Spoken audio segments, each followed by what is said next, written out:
Have you ever wondered how to sharpen images in Photoshop?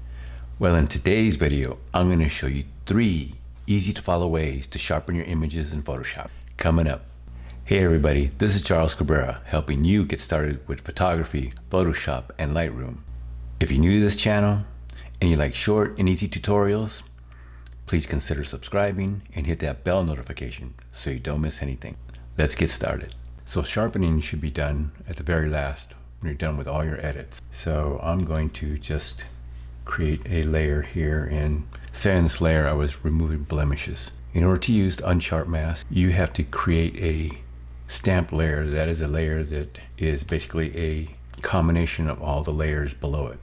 So the way you do that is you come up here to Image, Apply Image, and you take all these defaults that you see here, merged, RGB, blending mode could be multiply. Say OK, and what that's done is it put all the layers below it into one layer. So now if we right click and say convert to smart object, so that way when we use the Unsharp Mask we can go back and change things. So now we can come up here to filter, sharpen, Unsharp Mask, and here we have all the options for our Unsharp Mask. Now sharpening works by finding the edges in your photo, making light pixels lighter and dark pixels darker.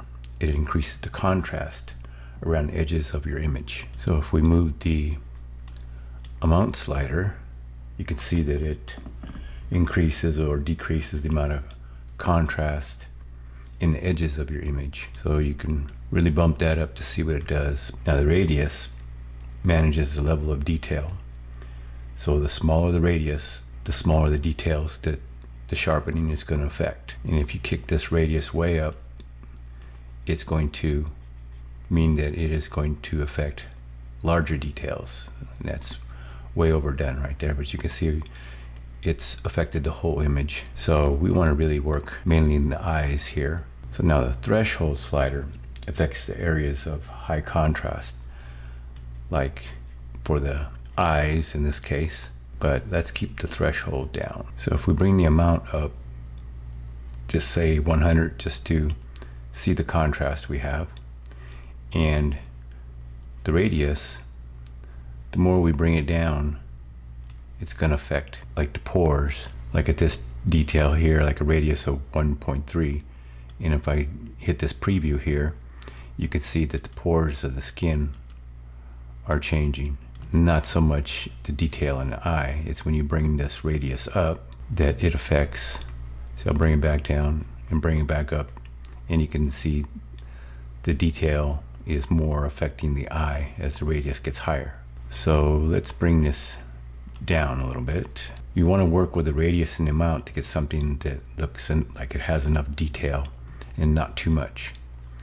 So amount 63, radius 3.7, and if I say OK, so now that we have a smart object and this is a smart filter, you can click on Unsharp Mask and see you can change any of these settings that you want to, so you can always go back. So I'm going to change my amount, make it a little bit higher here, and say OK. And now that sharpening has actually been applied to the whole image. I just want it around the eyes, so I'm going to add a black layer mask by holding Alt or Option and clicking on the new layer mask icon. And I'm going to paint with white on this layer mask, B for the brush tool, and with a soft brush, flow low, I'm just painting this effect in and around her eyes and a little bit on her lips.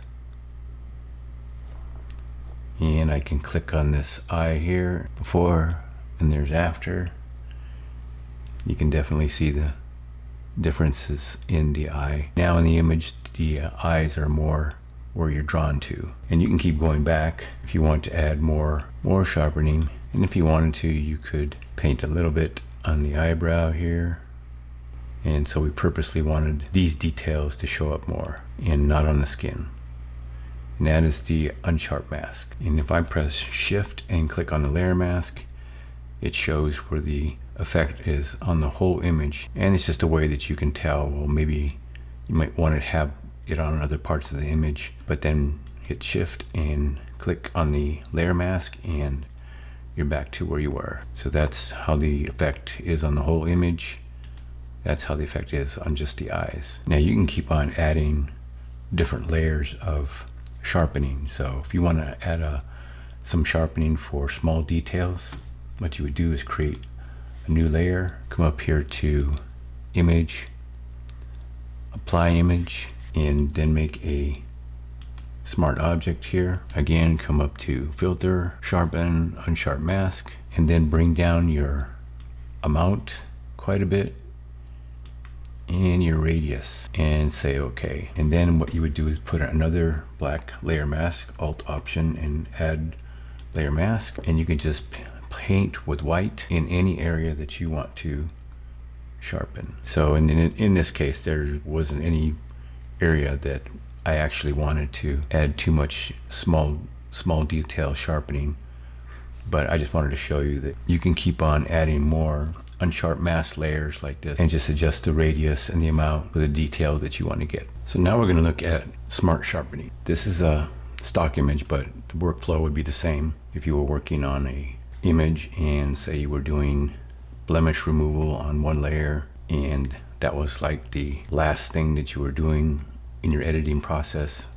What you would do on this layer is you would come up here to image, apply image, and take all these defaults. They're usually correct in merged, RGB, multiply blending mode, and 100% opacity, and say okay. So if you had layers below this, they would all be sandwiched into this one layer up here.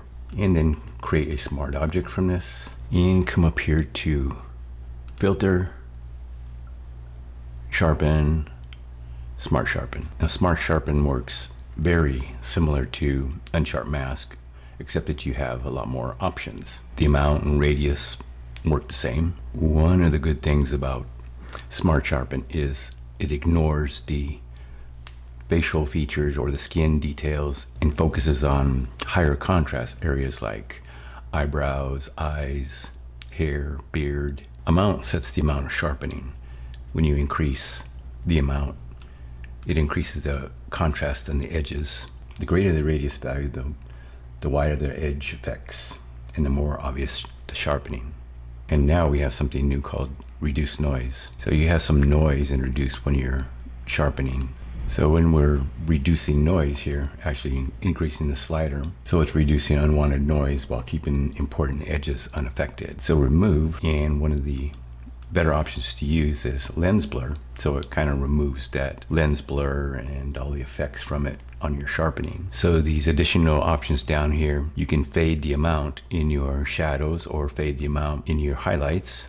Radius works the same as radius up here, and the tonal width controls the range of tones in the shadows and highlights that are modified. So in this image here, you can see that this man in the middle here is already more in focus than the ladies on either side. We're going to increase the sharpness on him, and I'm going to bring up my amount and bring up my radius, and I'm going to reduce some noise.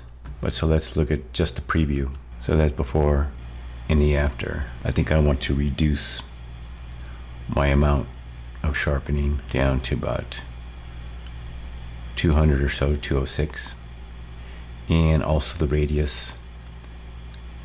There's quite a bit going on there, so I'll actually bring it up because I want a little bit more of the overall image. I'm going to bring my radius to about 8.3 because I want him to stand out even more here. And here is before, and here's the after. Even though he was already in focus and everybody else was out of focus, with the smart sharpen you can see that it's not affecting his skin.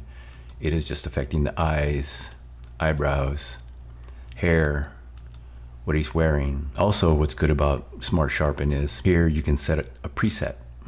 So if I want, I can save this as a preset and name this Sharp 1 and save it. And so a good way to use this is if, say, I have a batch of photos that are similar from this shoot, well, I can just bring up this preset and use it and just say okay. So now, like with the Unsharp Mask, I have a smart filter. Here is before, here is after. I can come in here and click on the smart sharpen, change any of these values and say okay. Another Photoshop sharpening technique is called high pass sharpening. While it's still a little bit more advanced than other tools, it's still easily applied. So it's not a filter that's found in the Sharpen menu like the Unsharp Mask and the Smart Sharpen. It's like a combination of steps that you can use to sharpen your image. So like the other workflows, if you're doing a lot of editing on a photo, the last thing you want to do is sharpen.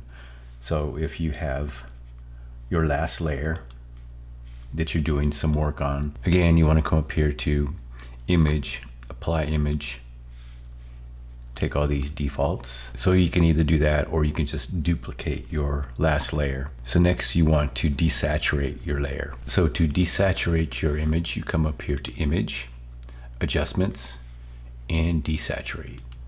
So the reason you do this is since sharpening increases saturation around your edges, your image may start to look surreal. So desaturating the image during your sharpening will take care of that. Then you want to create a smart object here on this layer. Right click, convert to smart object. And now what you can do is come up here to filter, other, high pass. Now here's our radius slider that gives us the amount of area that we're going to see sharpened.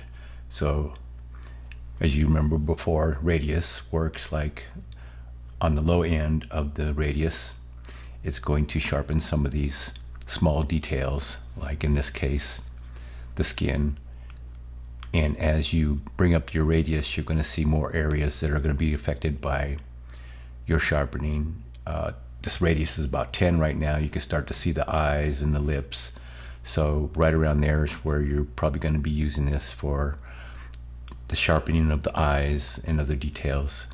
And if you go way too high, you're probably never going to use this. Another thing we can do is we can actually see this a little bit easier in real time. Let me cancel out of this and change the blending mode to overlay. And now I'm going to come back up to filter, other, high pass.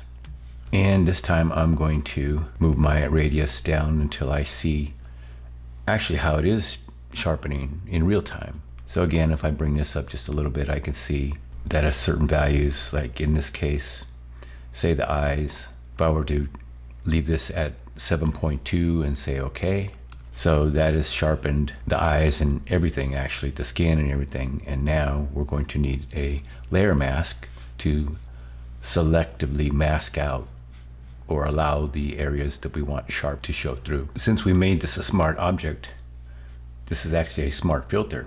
And we can either come in here and click on high pass and say I want to add a little bit more sharpening.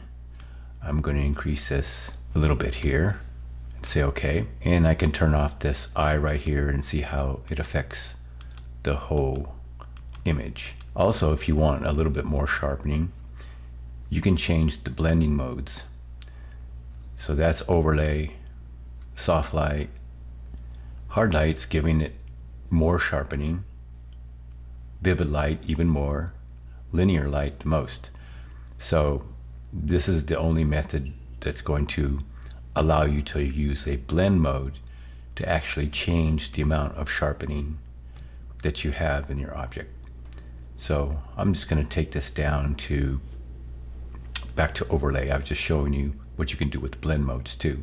So now with this technique, we've applied sharpening, but it's applied to the whole image.